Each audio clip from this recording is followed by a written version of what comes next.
name is Hamdan, and me and my colleagues are going to be talking about the Hubble Space Telescope.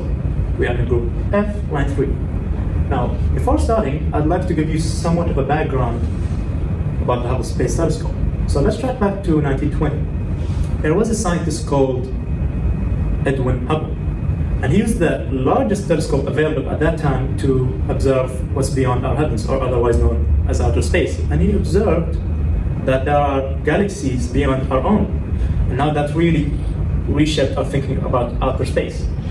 Moving on to the location, it is located around Earth's orbit, and it was launched in the 1990s. They launched this 11,000 kilogram telescope into the Earth's orbit, and it was the first major optical telescope to be placed there.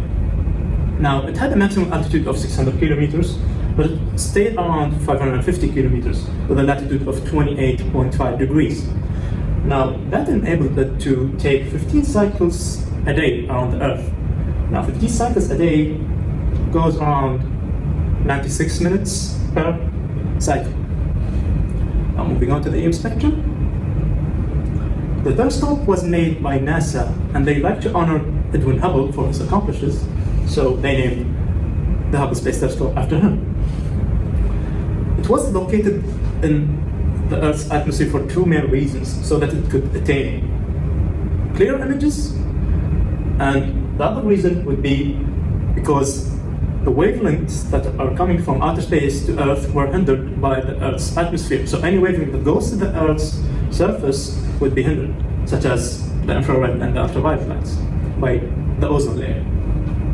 Now, it could attain infrared, visible, and ultraviolet waves. And these waves, it has a communication frequency of 2,255 megahertz, which is used to communicate between one space station to another, or the Hubble space station to control station in the Earth's surface. Now, it had two images: the wide field camera and the advanced camera for service. They were the two main images in the telescope, and they were used to attain these wavelengths. Additionally, it had the cosmic origins spectrograph. This spectrograph is especially sensitive to the ultraviolet lights that are coming to the Hubble Space Telescope. Therefore, it could attain vivid images of ultraviolet lights coming from outer space. Okay. Moving on. Hi, I'm David. I'm going to tell you about the design of the telescope. First, let's talk about the optical system, which is the main part of the telescope. It is called Optical Telescope Assembly, or OTA. It is made up of graphite epoxy skeleton, which is light and hard, and it enables the telescope to stretch under extreme temperatures. Let's move on to light connection, which is the inner structure of the telescope. You can see this part looking like a door. It can open up to let the light come in. There are two mirrors inside. The primary mirror has a diameter of 2.4 meters, but the second mirror is only 30.5 centimeters. The light on the diagram first hits the primary mirror, and then hits the second mirror and goes to the focal point to let the telescope to collect it. Hi, my name is Avis. I'll be talking about the data collection and image processing of the Hubble Space Telescope. First, data collection.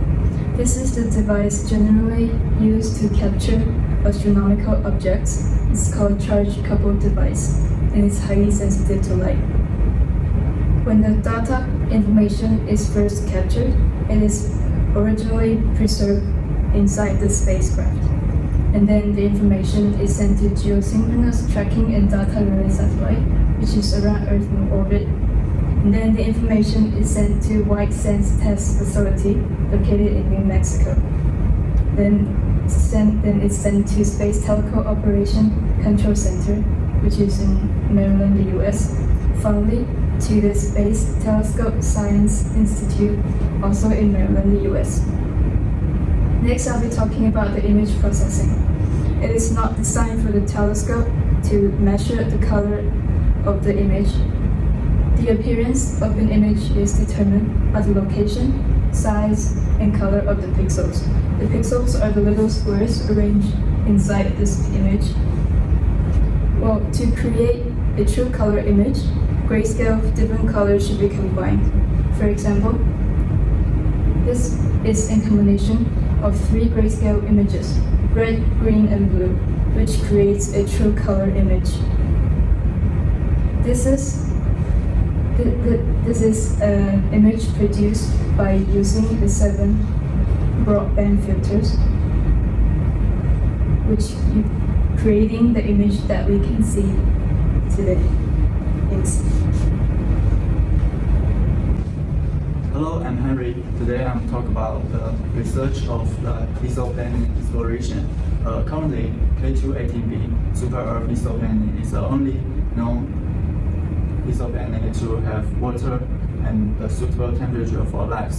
UCL specialists use shift data gained by Hubble Space Telescope to analyze the starlight flutter through K2-18b atmosphere, and the result shows there was a molecular signature of the steam. Also, it indicates that there was helium and hydrogen in K2-18b's atmosphere, and it can be the Earth version 2.0.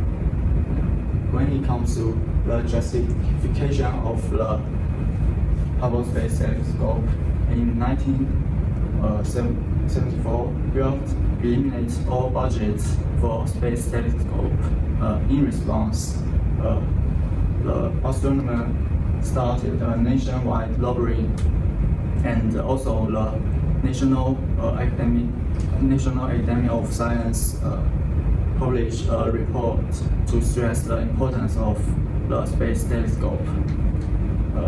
In 1978, U.S. Congress allocates $36 million to start the design of the Hubble Space Telescope.